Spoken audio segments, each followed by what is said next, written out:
Good afternoon and welcome to Volunteering Victoria's webinar series. I'm Sara Sterling, our Sector Development Manager, and I'm pleased to be bringing you these webinars on a monthly basis of volunteer managers talking about their experience related to themes of volunteer management. Before we go further, I'd like to acknowledge and pay my respects to the traditional custodians of the land which we call Australia. Though we're likely logging on from different parts of Australia, I'd like to pay my respects to elders past, present and future from traditional custodians across the country. So just a few housekeeping notes before I introduce our two guests and topic. In the interest of other listeners, please keep yourself on mute throughout the webinar. You should have all arrived on mute, but you should be able to check down the bottom of the screen by hovering your mouse over the screen. There's a public chat box, which will send messages or hellos to all participants. And feel free to introduce yourself, but if you have a question, we'd ask that you submit it through the Q&A box at the bottom of your screen, and we'll raise it with the presenters at the end of the webinar.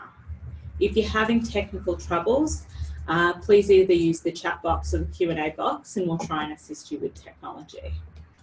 So after we finish today, the webinar will be uploaded to Volunteering Victoria's website in the next few days for everyone to view. But now, without further ado, I'd like to introduce my guests, Ang Cuy and Tracey O'Neill, who will be chatting with me today about their journeys in advocating for volunteer programs across their careers. So Ang Cuy is the Manager of Volunteer Development at YMCA Victoria, responsible for the strategic management, policy and best practice for up to 1,500 volunteers in more than 100 locations, with an average donation of 50 hours per month per person to the value of 3.6 million. Ang was also responsible for establishing YMCA Victoria's inbound and outbound international volunteering opportunities and received a Hall of Fame Program Pioneer Award for this particular area of work. Ang has worked in the volunteering sector for over 25 years. A passionate and vocal advocate for volunteers, she is a sought-after speaker, facilitator, and trainer on both a local and a global level. In addition to her full-time role, Ang is still an active volunteer herself, and in this capacity is the president of the Music Theatre Guild of Victoria, the peak body for non-professional music theatres in Victoria, comprising of over 100 volunteer-driven theatre companies around the state. So my other guest, Tracey O'Neill, has been involved in volunteer engagement in Australia since 2001 and has managed programs in the charity, health and veterans and disability sectors. She is currently the Manager of Volunteer Services at Austin Health, one of the largest metropolitan health services in Victoria. Tracey is passionate about effective and sustainable volunteer engagement and advocates for a change in how we think about and champion our profession. She's passionate about developing advanced leadership training opportunities to retain exceptional members of the sector. Tracey believes that effective volunteer management is critical to effective, transformative and sustainable volunteer engagement. She would like to see volunteer management become a chosen career path and see the role occupy senior leadership positions within organisations. Welcome. It's nice to have you both. Thanks. Nice to be here. So to get us started, I'll ask what I've asked all of our webinar guests thus far, just to tell us a little bit about yourself and the organisation that you currently work for. Would you like to get us started, Ange? Love to. So I started my volunteer/working life as a teenager, and it was just not unusual to be a volunteer in our family. It was, my earliest memories were of my mum volunteering at a vision impaired or Centre for Vision Impaired People, and she used to drag us kids along with her. So it was just a standard thing in our family that you would do volunteering work. It was unusual for me to find out that other people didn't do it. So it was just always part of my experience growing up. And as you mentioned, I still volunteer now, both for the organisation that I work for, but also in the sort of music theatre community around Victoria. I look after our volunteers at YMCA Victoria. So we're a global charity. It's probably easier to count on one hand the countries that we aren't in than to go through the ones that we are in. But in Victoria, we work across a number of sectors, mostly in the areas of youth services, camping, children's services, disability, and recreation and aquatics is where a lot of people recognise the YMCA. But our volunteers particularly work in the youth space. So the majority of our volunteers are in youth services, really working at ways that we can inspire young people and work with inspired young people to elevate and amplify the voices of young people in our communities. So that's where the majority of the volunteer work happens in the YMCA. That's great. How about you, Tracey? So I started my career as a social worker, but similar to Ange, volunteering has also been in my blood for most of my life. I remember our family giving up a Christmas one year to actually volunteer at a lunch for local homeless people. And my mum was also really active in the volunteer community. So it was still a shock, I think, to get into volunteer management from social work. But I have been working with volunteers for 18 years and in the last 12 years in the health sector. So as you mentioned, Austin Health is one of the largest metropolitan tertiary health services. We have 3 campuses and I guess we're one of the biggest teaching hospitals for doctors, nurses and allied health staff and have many specialist statewide services. We have about 500 volunteers and they work in various roles, but mostly patient support roles, welcoming people, driving patients to appointments, supporting them to, I guess, engage in their health and the services they receive at Austin across the campuses. And we also have 2 op shops where volunteers work as well. Oh, that's wonderful. Fairly comprehensive, varied roles between the 2 of you that you support in terms of volunteering. And just a little extension on that question, because I'm always curious to know, because I think there's a range of backgrounds when it comes to volunteer management. How did you guys discover volunteer management as a career pathway? Ange? So my background's mostly always been in the workplace, has been in the community sector and specifically in sort of youth and youth leadership and camping and that kind of area. So I think as with most people that work in volunteer management, discovering that volunteer management was actually a career and a career pathway was accidental. And Tracey's nodding as well. It can often take many years before you realise that that's actually a choice that you can make and is actually a career as opposed to the byproduct of the other work that you're doing. So most of the roles that I've worked in have been working with volunteers and it slowly dawns on you that that's where the magic is that it's the volunteer contribution and the varied scope of work that you do when you're working with volunteers and all the things that come with that is actually the linchpin of the work that you're doing, as opposed to the varied sectors that you might work through that all happen to have that volunteer component. So I think, like most of our colleagues, it's an accidental thing rather than a choice. Yeah. Sounds like it was fairly similar for you, Tracey. Absolutely, and I don't think it's unusual in our sector. So I worked as a youth counsellor with young people at risk of suicide and self-harm, and also in the foster and adoption system prior to working directly with volunteers. And I was basically tasked with managing, coordinating, supporting a very small team of volunteers who I guess worked on our camp program with young people at risk. And I've been working with, I guess, young people who'd been traumatised for a number of years and became burnt out. And when I thought about what I'd like to do next, I realised, just the same as Ange did, that the thing I loved most about my job was working with volunteers. And I'd always dreamt of, I think, making a difference in people's lives in the world. And I think that working with volunteers makes you realise that there is as much magic in supporting others and to achieve that than actually doing it yourself. No, that's extremely well said. So we're talking, I guess, about the advocacy role today that leaders of volunteers generally play in terms of supporting their volunteer programs. And I guess I'm interested to hear what it was that first convinced the 2 of you that advocating for your volunteer programs was part of your role. So Tracey, do you want to kick us off? I do. So my first role was with a children's charity, and I supported volunteers working in programs direct with the children, but also the fundraising events that we had. And I guess it was in this first role that I realised how important advocacy is. We had a number of volunteers at an outdoor event that were selling merchandise to patrons at the event. It was very hot. And I had 2 elderly volunteers who were standing under a tree having a drink of water. And the fundraising manager came over and complained about that and said that they should be selling merchandise and not slacking off under a tree. Oh, no. At that stage, I was, quite fresh. I was much younger than my colleague and I was new to the organisation, and I didn't have the confidence to stand up for her, although inside I was reeling. And it was, I think, at that point that I recognised that I was going to have to get good at speaking up on behalf of volunteers, because often as a leader of volunteers, you can be the only person who really has the volunteers' best interests at heart.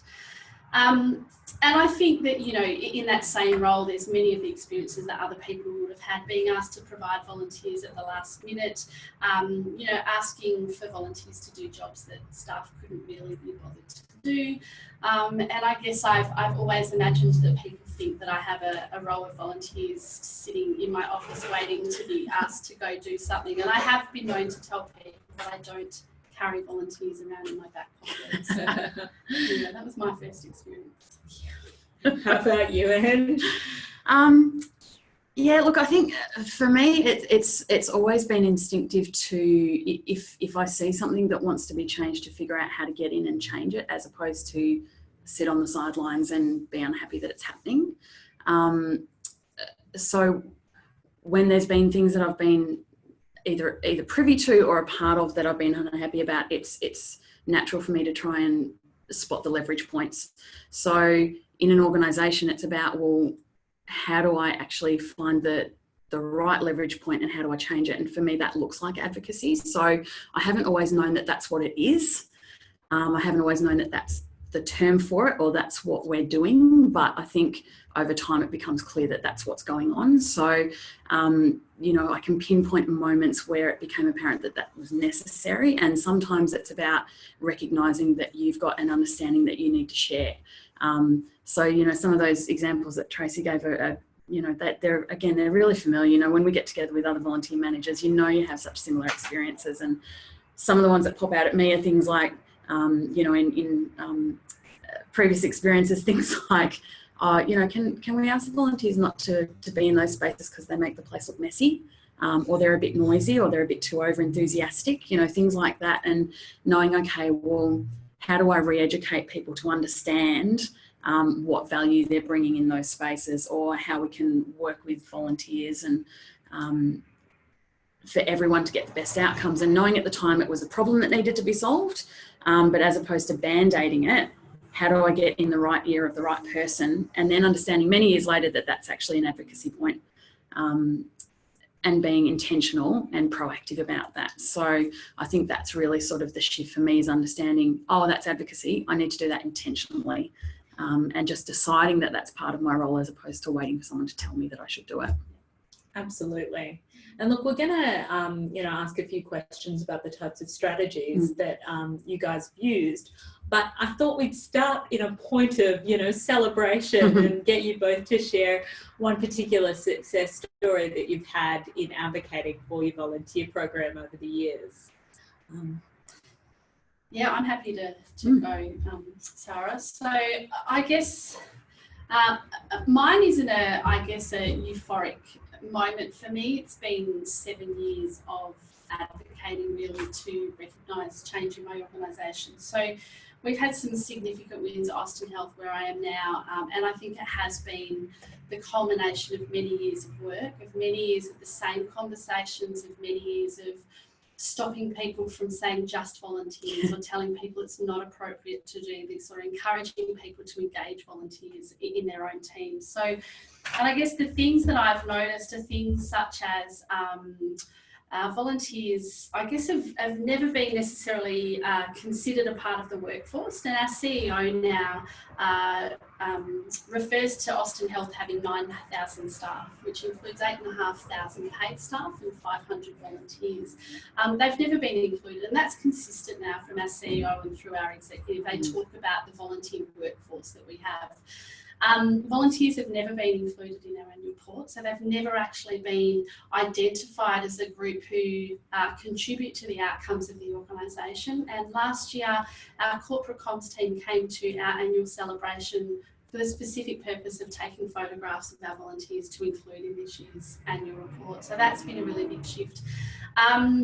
And volunteers are now able to be nominated for organisational awards. And this is huge for me because decisions were made to exclude volunteers in the past. It wasn't that they were forgotten about, but they were purposely excluded because they weren't considered a part of the workforce. So the fact that they're now, staff are encouraged to nominate volunteers who are part of their team for organisational awards, for me really speaks volumes about the shift that has occurred due to the advocacy that we have kind of facilitated. Yeah, great. How about yourself, Ange? Any particular success stories that sticking out? Look, similarly, there's always lots of little small ones, but I think the biggest collective success is seeing that cultural shift in an organisation and knowing that your volunteers are now recognised as skilled contributors and legitimate contributors and legitimately part of the team, and not having to be the person that is reminding everybody of that, not being that sole person that's banging the drum every time, but knowing that culturally and collectively your organisation doesn't have to think about that anymore. It's just business as usual, that your volunteers are seen as legitimate skilled contributors and valued, not just seen as cheap labour or unskilled or a bolt-on that's optional. That they're part of the team, they're just as valued as any other member of the team, whether it be paid or unpaid staff. Is probably the biggest win of anything, really. That's something that we celebrate constantly. When I hear anybody else going, has anyone considered the volunteers in this? I have a little excited moment for myself that it wasn't me that had to pull that out. Yeah. Pat yourself on the back. Absolutely. You've succeeded in changing culture, which we know can be a huge challenge. So in less, I guess, celebratory, before we get into individual strategies, I'm keen for you to tell us about one time you tried to advocate for your program but received some pushback, because I think it can be easy, being leaders of organisations with kind of really what it sounds like great cultures when it comes to volunteering, such as the two of you are, to remember that, that culture has shifted. Yeah. So Angie, you happy to kick off? Yeah, for sure. There's a couple that spring to mind on this one. The first one being that getting the opportunity for our volunteers to get access cards to our YMCA centres for reciprocal rights. So in the YMCA, if you're a staff member, you get a gym pass so that you can use any of our YMCAs and go and use the gym or use the pool and use those facilities. And for a long time, that was only staff members that had those. And so we were advocating for a really long time that our volunteers should have that same right, to get that same access. And there was quite a bit of pushback for a long time. And again, it was around that advocacy and education around what that meant to our volunteers versus what that might potentially mean to our bottom line, of volunteers using our centres that may or may not be attached to council contracts and what that could mean financially. So part of that was really around the advocacy and the education for our staff teams and our senior staff teams around the impact that it has on a volunteer and their sense of belonging to organisations and their sense of feeling an equality and a collegiacy to the staff members, and that the numbers of volunteers that actually use those cards, that actually go in and use the gym or use the pool, is actually reasonably low. But the impact that it has to be able to give one of those cards to a volunteer and say you're legitimately part of this and you belong to this and you're just as valued has a huge ripple effect, and the recognition and retention that gives is valuable, hugely valuable, and the return on investment is worth it. So that was a really key piece for us in learning how to work with those teams that didn't quite understand all of those pieces, and has been a really valuable piece for us going forward. How about you? Any particular examples, Tracey? Oh, look, I had one yesterday that I can share. And I guess similar to Angie's, we are now having some more, positive outcomes or positive conversations, I think, and people starting to grapple with what it means to really engage volunteers. So I was, I guess, approached by a staff member after a forum I spoke to ask about why we don't have more volunteers on the wards, and what's holding it up, what's taking so long. And we restructured our program about 2 years ago. And there's been a lot of work that's had to go in after that restructuring, change management and risk management and mitigation and governance development. And I guess a lot of, we know that a lot of senior staff and other staff don't understand that those are requirements of engaging volunteers, just as they are, providing governance in those processes for staff. And I guess this staff member's approached me multiple times about why don't we have volunteers, and what's the hold up and what's the barrier, just expecting that we can just recruit volunteers and place them in our teams. And I guess we'll go into some of the strategies that we've used, but we've just finished writing an engagement plan and a framework for our program, which we've never had before. And so I was really confidently able to share with this staff member the reasons why we weren't able just to put volunteers into her team, and the work that needed to go in to make sure that that was meaningful for volunteers and sustainable for our organisations, and that it was impactful for our patients as well. I guess in previous conversations with her, I have felt quite backed into a corner and quite confronted.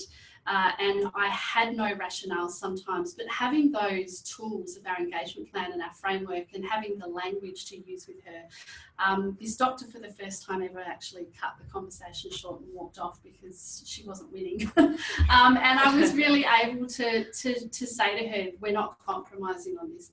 This is what we need to ensure happens, and this is what will happen. So, but you still do receive that pushback and the expectations of staff that, it's quick and it doesn't require a lot of work, and, there's not the same kind of risk. But then there's other conversations where there's more risk having volunteers as well. So, yeah. Absolutely. So we've spoken quite a lot about shifting culture, actually, which is what you're doing when you're advocating on behalf of your volunteer program, and how that can be a real challenge. And particularly when you're having conversations again and again, it can feel a bit like you're banging your head against a brick wall. Mm-hmm. So before we get into specific strategies, just how have you avoided getting overwhelmed by feeling of Groundhog Day, so to speak? I think this is a really important question, Sarah, and I think it's something that we don't necessarily consider in this journey. I guess the first thing for me is to understand that in the past we haven't been great at blowing our own trumpets. We don't talk about the importance of our role. We don't talk about exactly what it is that we do. We don't allow others to understand what does it mean to engage volunteers. It's not just about, doing a police check and having an interview and off you go, and then there's this extra person who can do some work. And so people around us don't understand the true impact of volunteer engagement. And I think we need to recognise that it's going to take time for people outside the sector to understand, for people to engage in the language that we're trying to use, for people to understand that what we do is strategic and purposeful, and we have an outcome in the future in mind for why we're making particular decisions. And I think part of it is just about reminding ourselves that it's a journey. The second thing is bask in other people's achievements. So you might feel like you're beating your head against a wall in your organisation, but I think that to see that there are others on this journey, and collectively as a sector, we are trying to really move volunteer management forward and change up the paradigm, and really allow others to see the importance of our role, the critical nature of our role. So I'm a member of the LOVE Network, which is the Leaders of Health Volunteer Engagement Network, which has representatives from health services right across Victoria initially, but right across Australia and the world now. And one of the things that we do every single meeting is share our ta-da moments. So we make a point of actually talking about and celebrating the very tiny to the very large achievements that we've had. And that really enables us as a collective to notice the shift in what we're doing. While we might not be able to see it sometimes in our own organisation, I think it helps to see collectively we are moving things forward. And I think the last thing for me is to be prepared to stick to your values.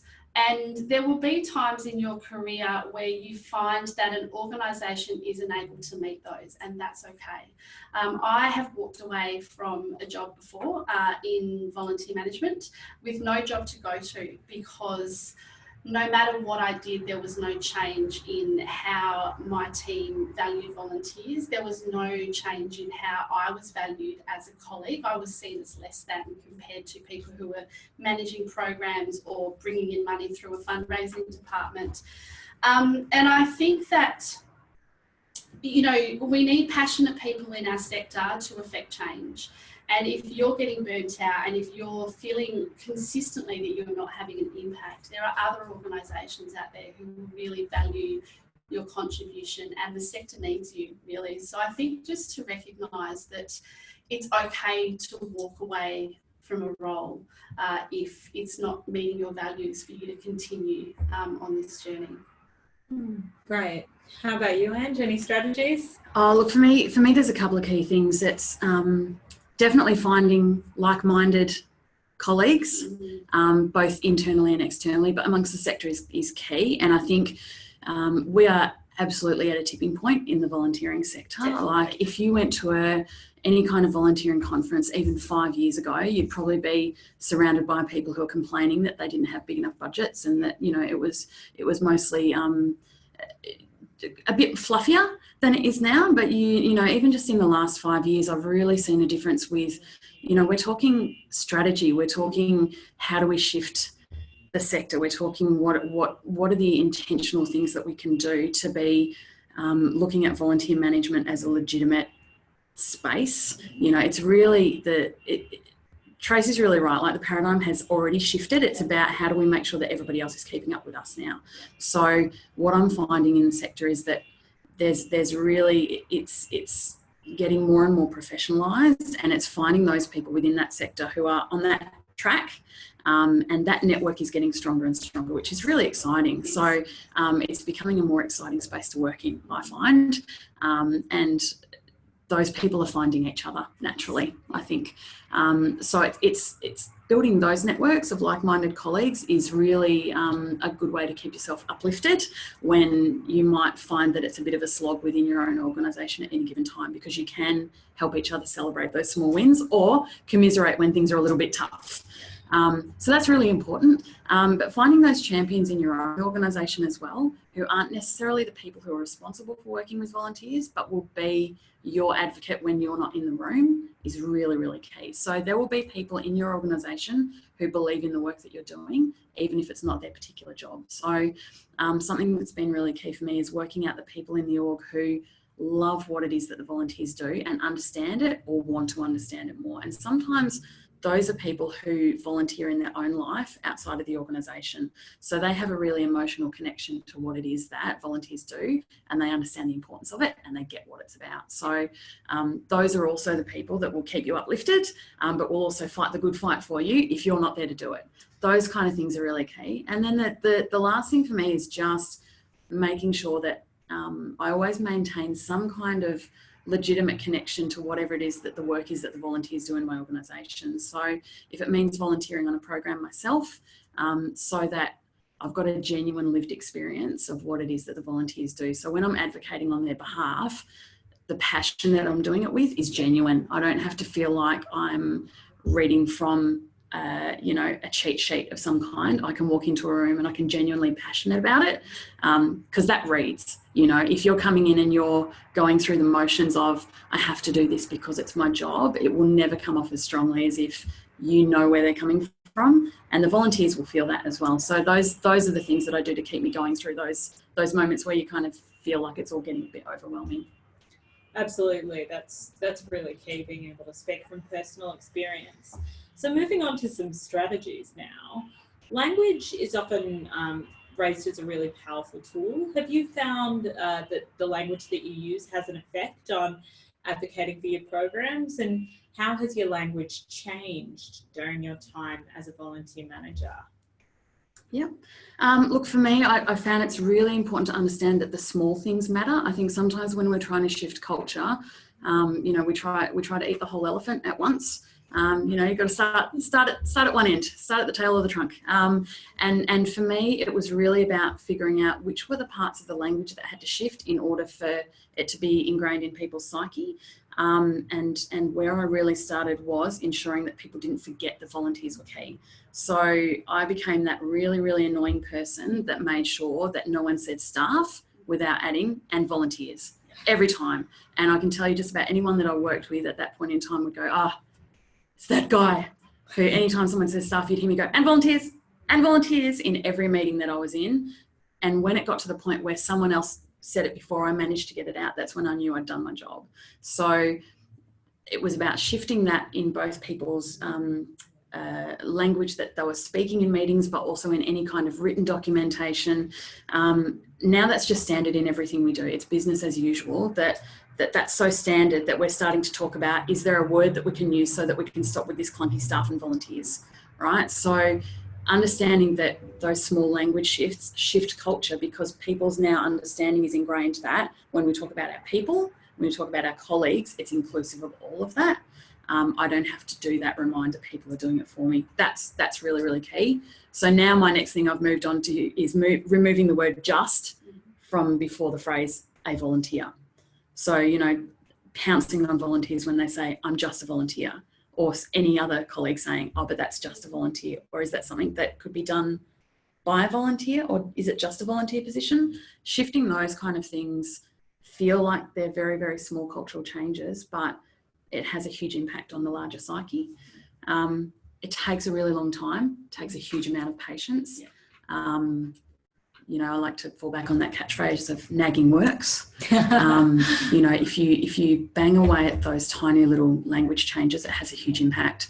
And then alongside of that, figuring out around your organisation, what are those little changes that other people are trying to make in their spaces, and seeing what you can collectively do together. So I think we tend to live in a bubble in volunteering, and figure out, okay, what do I need to do? What do I need to do? If you can figure out what are the big cultural shifts or strategic shifts that are happening elsewhere in your organisation, and if you've got leverage that you can use to help those shifts happen, that's where you really start to gain some influence in your organisation, and your advocacy really starts to take off, because you're then seen as a go-to. You've got the ability to mobilise a huge amount of people in your organisation in one hit, and all of a sudden you start to be seen as a space for influence, as opposed to the person who's sitting in the corner complaining that you're not getting a say in stuff. Yeah. Absolutely. Oh God, that is such a big one. How about you, Tracey? Well, I think that was one of my first, and I think that I hope that every leader of volunteers is someone who pulls people up on using just before volunteers. The first big shift for me was linking volunteers to strategic outcomes. So it was around any conversation that was about something that the organisation wanted to achieve. It was about including volunteers in that conversation. And so in terms of the language, I've started using the words critical resource. So volunteers are a critical resource for some of the outcomes we want to achieve, particularly around experience of our consumers. So I think that, just those words have made a big difference. I talk a lot now about how we measure success, and that our successes should be measured by the impact of volunteers. So I think being able to clearly demonstrate the impact of volunteer engagement has been really critical in engaging staff in conversations about how essential volunteers are.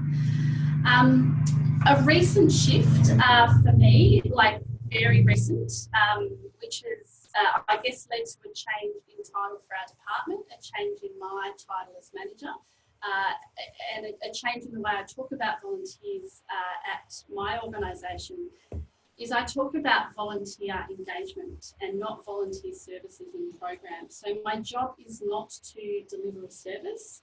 My job is to engage a workforce of people who are able to help us as an organisation achieve our goals. And I think that's really, it's really elevated the role of volunteers in the space that they occupy in our organisation. I'm going to, I guess, chuck in right now a book that was published a couple of months ago by Meridian Swift, who is was a leader of volunteers for 20 years and is now a consultant and a writer and trainer in the USA. It's called The Disruptive Volunteer Manager, a step-by-step guide to reframing, redefining, reshaping and reimagining volunteer management. And Meridian's book provides a collegial language, I feel, around how we can talk about volunteers to really move this paradigm shift along. I think one of the things that we've struggled with as a sector is we've often done things on our own, and so we all talk about things differently and our priorities are different, and some of us focus on the volunteer experience and some of us focus on the outcomes for our service users or our organisation. And I think that one of the things that we have lacked as a sector is uniformity around the way we talk about volunteer engagement. And I guess Meridian's book has really given me some ideas about how I can change my language in my organisation to really kind of up the ante. No, that's great. So extending the idea of using new language is the strategy of reframing volunteer involvement. So have either of you used this in your programs, and what did you find was helpful in trying to reframe your volunteer program? I guess mine has been really simple, and I've said this to our previous CEO, our current CEO, and many of our senior leaders. And the way I've reframed it for them is, people have often thought of volunteers as those lovely old ladies who make tea and, knit blankets and things like that. So what I've said is if we're a fluffy little program over here that isn't really important to the outcomes of our organisation, then there's actually no point having us. There is no point investing resources into a team of people and a department that is not actually seen as necessary. So, it's about really encouraging senior leaders in my organisation to see that we are that critical resource. We're here to support the outcomes of the organisation. Yes, we're here to provide meaningful opportunities for volunteers, but they're here because they want to have an impact on what we deliver to our service users and to our community. And it's really undermining them and their passion for our organisation if we see them as nobodies who sit in the corner and do things that aren't important. So. Absolutely. Super key. Yeah. Look, it's the same for us. I've definitely had to work at re-educating our organisation about volunteer involvement as well and reframing it. And look, historically, it was very much viewed by our organ and by senior levels as well, the volunteers are often an unskilled and faceless sort of mass, this workforce. And it needed to be reframed as a program in its own right. And similarly, we moved away from it being volunteer services and its volunteer development. It needed to be seen as programmatic rather than service-driven or workforce-driven.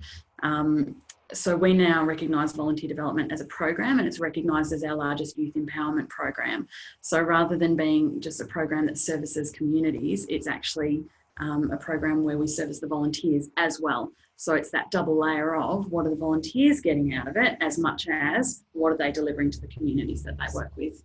Yep. Absolutely. Yeah, no, it's, that reframing I think has a really powerful powerful impact on how it can really produce some of those aha moments from senior leaders.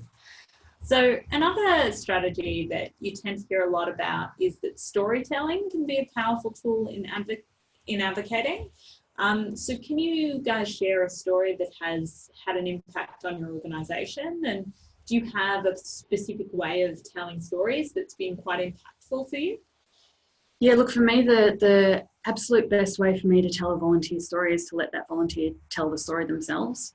The strongest volunteer story for us is always a volunteer who started as a participant in a program. So that full circle story of particularly a young person who may have come to us at not the best place in their pathway, you know, who came to us because they needed assistance of some kind or needed a development piece of some description. You know, we do work with a lot of young people who are at what we would describe as the spiky end of the scale, who need a bit more support. You know, so it's when those young people come through our programs and get to the point where they want to volunteer themselves. For me, that's the biggest success story. And if they're prepared to be able to stand in front of our senior leadership or stand in front of our board and tell the story about how they then worked through our volunteer development program and training and were then able to support other young people themselves. For me, that's the strongest of all of our volunteer stories. So again, it's that double layer storytelling of the by young people for young people, or, you know, in very YMCA language, we say it's inspired young people, inspiring young people.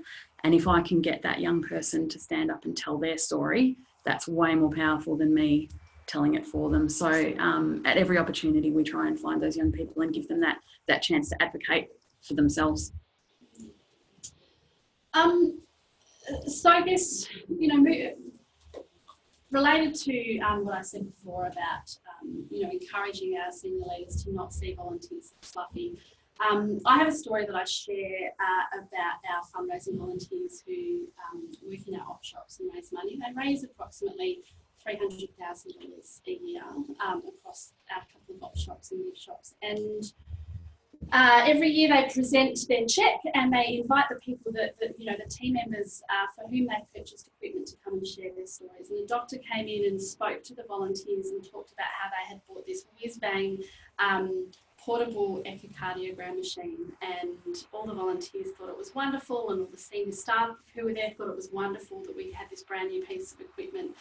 And I challenged the doctor to tell us about how that had made an impact on our patients, because it goes back to me about the importance is around the impact that volunteers have. And money is not the impact. It is the use of that money and how that impacts our service users that's the impact.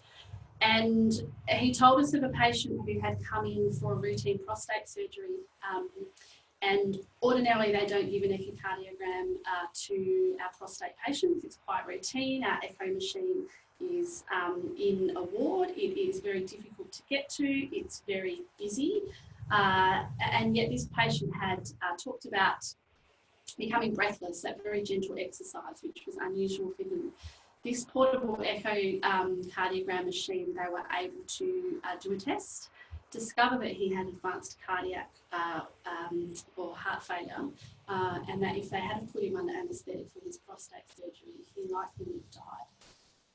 And for me, that story really shares why those volunteers are important and why we need to value what they do and not just value the dollars that they bring in, that they are allowing us to provide an above and beyond service to our patients that we wouldn't otherwise have able to. So for me, the stories are about, I agree with Ange, I think the best stories are the ones we can get volunteers to tell them themselves, but sometimes I think volunteers can get caught up in the language of just what we do and that we're not that important. So it's about training them to find out about the impact and talk about that too. But it's always about the impact. It's always about the life-changing, I guess, impact that volunteers have on other people and on their community. And particularly in health services, there's, you know, generally a wonderful story there. So another strategy that both of you have kind of alluded to when you talk about dollars or hours is statistics. And you know, they're often the type of things that you're asked for from senior leadership to say, get me this figure, get me that figure. So what type of stats have you found your leadership team wants in terms of understanding volunteer involvement across your organisation? And have there been any particular statistics that you've wanted to use to get them to kind of, I guess, think seriously about the impact that your program has? Yeah, look, this is a really interesting one, because I think we probably find this happens a lot across the volunteer sector, is that I will often get asked, how many hours are they doing? How many of them are there? And what is that worth in a dollar amount? And for me, those might be interesting stats and they might look okay in an annual report, but they're actually not as useful as what people think they are. So it's really important for me to be able to educate and advocate as to why those things aren't important, and not just simply say that's not the best measure, but to be able to really quickly and articulately explain why. So I have a couple of really clear examples that I always use when I'm trying to say, okay, I can give you those and here they are, but also let me give you something else and explain to you why that's not the best measure. So for me, it's really, really important for people to understand that, yes, I can give you, okay, here's how many hours were contributed, and yes, we can use the ABS latest, dollar amount per hour, and we can add that up and that gives you your great amount. That looks great. But let me explain to you that if I send, for example, a board member to an event and they speak for an hour and someone donates $50,000 because of what they said, that board member's hour was worth $50,000, not 36.7 or 42 or whatever the latest stat is. And to see that dawn on someone, oh, a volunteer hour can be worth $50,000, is always quite illuminating for that senior manager. Or to flip it in the other direction and say, oh, you would like me to organise X amount of volunteers to work at this fundraising event, and if they all contribute X amount of hours and we raise this amount of money, each volunteer's hour is worth $2.50. That's also quite illuminating for them to understand that that volunteer might prefer to just donate $5 instead of stand there for an hour. So it's about understanding how to manage those statistics and explain what the hour is actually worth, rather than just simply saying X amount of hours equals X amount of dollars, is really, really important in advocating what a volunteer hour is legitimately worth on the ground to the volunteer and to the organisation. So that's really key for me. Absolutely. And I don't use hours unless I'm asked similarly. Yep. And I think that if you do use statistics, it's about using them with stories about the impact, because that's where the benefit comes. I had a volunteer come to me once and I asked her to tell me how many patients she'd seen in a shift, and she said, well, Tracey, I don't understand what you're going to do with this, because I saw 12 patients and spent 5 minutes making them a cup of tea, but I spent half an hour with this patient who was clearly anxious about receiving the treatment. Are you telling me you're going to value my time with those people making a cup of tea the same as you do supporting someone who's anxious? And she's absolutely right. So I guess to improve the context of stats, I use them in a story. So, for example, in 1 year, our volunteer drivers transport patients to over 2,400 appointments. Our health service has about 300,000 outpatient appointments a year. So statistically, our volunteer drivers support patients to attend only 0.008 appointments. So it's clearly not a lot of appointments.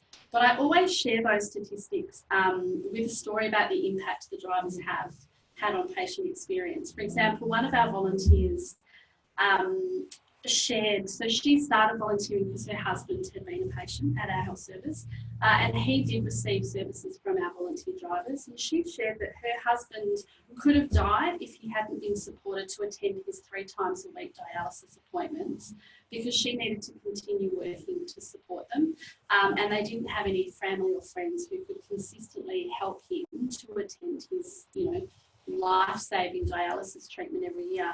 So she truly believes that he's alive because of our volunteers.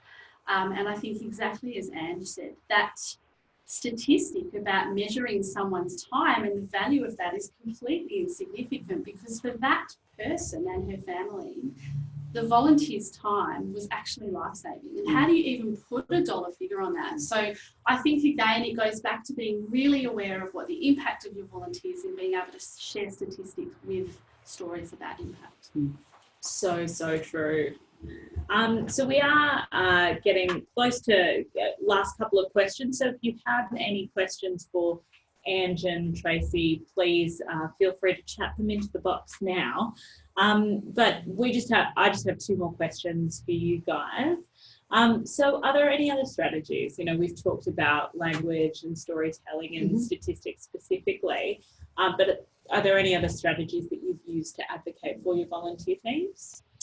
I think for me, there's just a couple of really simple ones that I've used. The first is that I have proactively asked to sit on organisational and, I guess, sector-wide committees to offer a different perspective about how our volunteers in our community can support organisational goals. So that helps me to build relationships with senior leaders. So I become visible, and it also allows me to engage in conversations to demonstrate how volunteers might support organisational outcomes. So things that people haven't necessarily thought about, oh, a volunteer could actually do something, you know, to help us out here. So you know, a recent example was we're moving towards having more telehealth appointments for patients where they can have video conferencing with their doctor. And we're looking at volunteers actually giving an initial phone call in a week before that to help patients to test the system, to make sure it works, to make sure they're confident to use the system. And it's not something that staff had actually thought about in terms of engaging volunteers. And the other one is, and I've particularly noticed this, I guess, in the health sector, is to know what other organisations are doing. So don't stay stuck in your own silo. I have found in the healthcare sector that there's some healthy competition between CEOs. So being able to demonstrate what amazing work is happening in other organisations can sometimes kind of, you know, attract CEOs' interest in investing more in their own volunteer engagement. You know, I send articles or Facebook posts about how we can engage volunteers differently. I guess I look at different research that's happening that we might be able to participate in or replicate and things like that. And indicate that you'd like to do something similar, because often it's that senior leaders don't know what else is out there and don't know how else volunteers can contribute.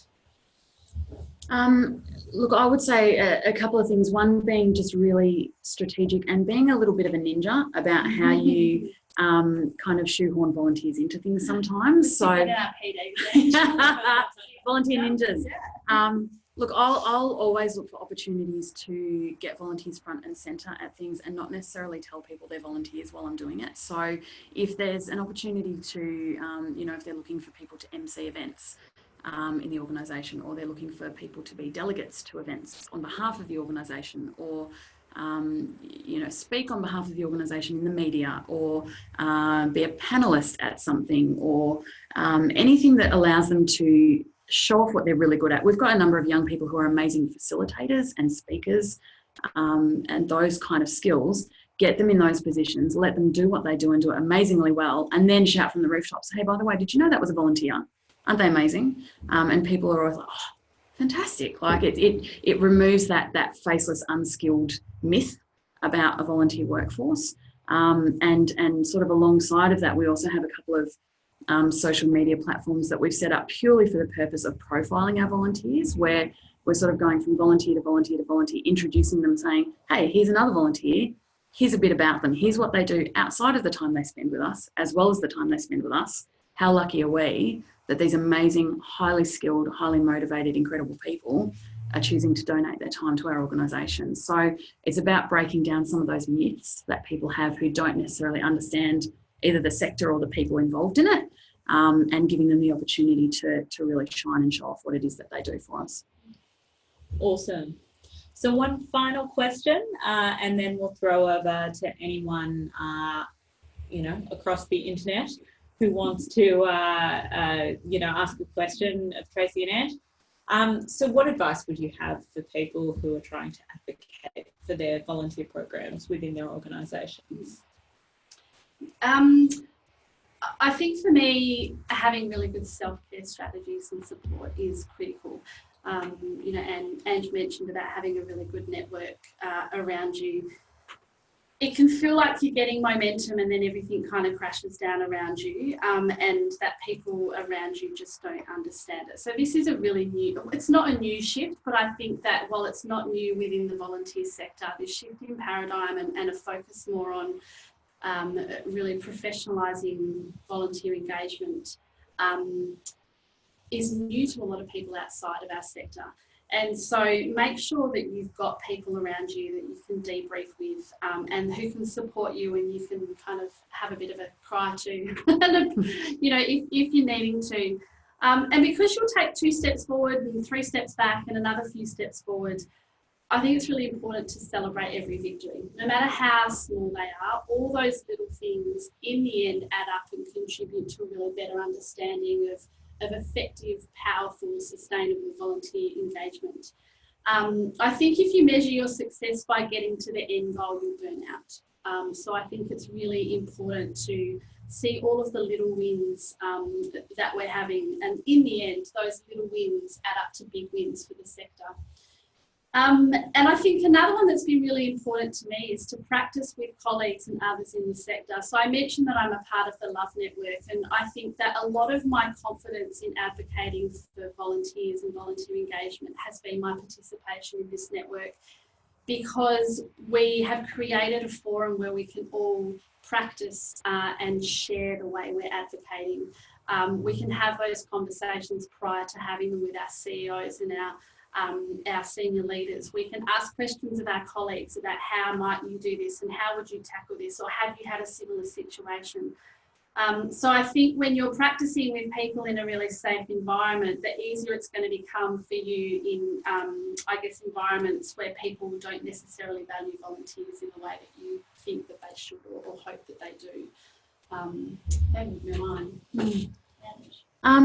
Look, I would say it's really important to understand your value in the organisation, and to frame your own value in the organisation, not assume what it is.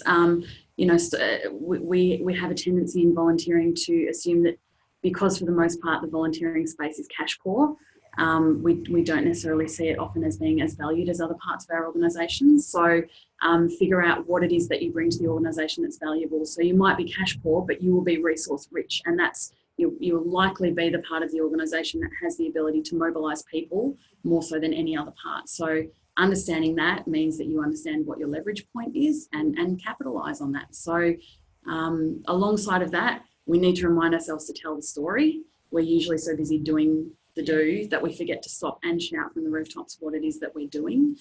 That's so key for advocacy. And then the last thing is just patience. I'm not very good at that. I want everything, and I want everything now, and it can be really hard to remind myself that sometimes things take time, particularly cultural shift, particularly things in the advocacy space. But it is about that patience and understanding that if you just keep chipping at it, that those shifts do happen over time. And yeah, if you get those networks in place, that's what will help you get there as well, and remind you of that patience. No, wonderful. I think that's a really great final thought to end things on. And at the moment, it really does seem like we don't have any questions. So I guess I'll finish with just a few reminders from Volunteering Victoria. Just really, if you're interested in hearing, from great speakers across the sector, we do have our conference coming up on the 20th and the 21st of June. And early bird will end in a week or so. It was extended. So please book your tickets, because, it's going to be a really valuable way to start building some of those networks. Come and network with us. That Tracey and Ange were talking about.